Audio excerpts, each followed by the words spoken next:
శివహాసినిల పెళ్లి ఆగిపోతుంది. శివను పోలీసులు అరెస్ట్ చేసి తీసుకెళ్లిపోతారు. ఏం జరిగిందో ఈ వీడియోలో చూద్దాం. పలుకే బంగారమైన సీరియల్ మే 21వ ఎపిసోడ్లో శివహాసినిలను జీలకర్ర బెల్లం పెట్టుకోమని పంతులు గారు చెప్తారు. సరిగ్గా వాళ్ళిద్దరూ పెట్టుకునే సమయానికి పోలీసులు ఎంట్రీ ఇస్తారు. జానకిని కిడ్నాప్ చేసినందుకు శివని అరెస్ట్ చేస్తున్నా మాకు కంప్లైంట్ వచ్చిందని వాళ్ళంటారు. అందరూ షాక్ అవుతారు. ఇందాక నుంచి నేను భయపడుతూనే ఉన్నాను. ఇదంతా డీసీపీ వల్లే అని నాకు తెలుసని సత్యమ్మ అంటుంది. దీంతో వాడికి సంబంధం లేదని స్వర చెప్తున్నా సరే హాసిని కూడా అదే మాట అంటుంది. ఇది సందీప్ పని అంటుంది. ఇక స్వర తన మనసులో నేను సందీప్ కి నిద్ర మాత్రలు ఇచ్చాను, వాడు పడుకున్నాడని మీ అందరి ముందు నేను ఎలా చెప్పాలని బాధపడుతూ ఉంటుంది. పోలీసులు తీసుకెళ్లబోతుంటే జానకిని ఎవరు కిడ్నాప్ చేయలేదు, అసలు మీకు కంప్లైంట్ ఇచ్చింది ఎవరు అంటుంది హాసిని. అప్పుడే ఒకతను ఎంట్రీ ఇస్తాడు. జానకి గుడిలో మాట్లాడుతున్నప్పుడు తన మాటలన్నీ విన్న వ్యక్తే ఎంట్రీ ఇస్తాడు. నేనే కంప్లైంట్ ఇచ్చాను అంటాడు. అందరికీ నమస్కారం, నా పేరు శివుడు, మా ఆవిడ పేరు జానకి అంటాడు. నువ్వు మా జానకి మగుడువా అని సత్యమ్మ అంటే అవును అంటాడు. ఈ శివ నా జానకిని ముందే పెళ్లి చేసుకుందాం అనుకున్నాడు, పెళ్లిదాకా వచ్చాక ఎందుకో వద్దన్నాడు.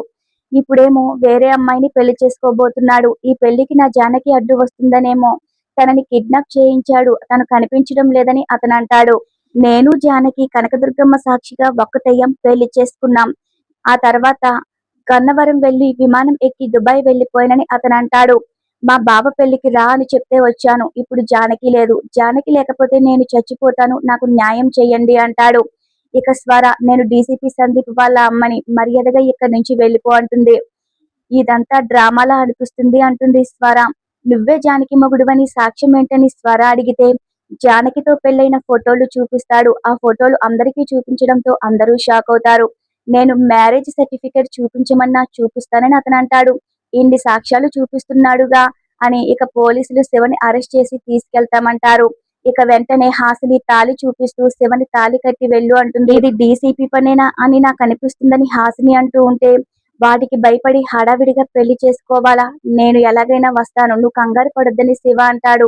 తాళి కట్టమని హాసిని అంటూ ఉంటే ఇక పూజారి గారు ముహూర్తం టైం దాటిపోయింది, ఇప్పుడు కనుక పెళ్లి జరిగితే బాబు ప్రాణాలకు కూడా ప్రమాదం కావచ్చని ఆయన అంటారు. ఇక శివ హాసినిల పెళ్లి ఆగిపోతుంది. శివని పోలీసులు అరెస్ట్ చేసి తీసుకెళ్లిపోతారు. మరోవైపు కిడ్నాప్ అయిన జానకి స్పృహ వస్తుంది. నన్నెవరు ఇక్కడికి తీసుకొచ్చి పెట్టారు, ఎవరు కిడ్నాప్ చేశారని జానకి అరుస్తుంది. అక్కడ ఉన్న ఒక ఆమె నా పేరు సీతలక్ష్మి అంటారు.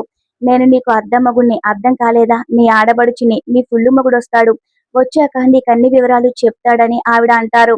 నన్ను తీసుకొచ్చి ఇక్కడ ఎవరు దాచారు, నన్ను దాస్తే వాళ్ళకేంటి లాభం, ఇది డీసీపీ సర్పనిలా అనిపించడం లేదే అని జానకి అనుకుంటూ ఉంటుంది. ఇక పెళ్లి ఆగిపోయినందుకు శివ అరెస్ట్ అయినందుకు అందరూ బాధపడుతూ ఉంటారు. జానకిని ఎవరు కిడ్నాప్ చేశారో తెలియాలంటే రేపటి ఎపిసోడ్ వరకు వెయిట్ చూడక తప్పదు. మన ఛానల్ ని సబ్స్క్రైబ్ చేసుకోండి. Thanks for watching our video.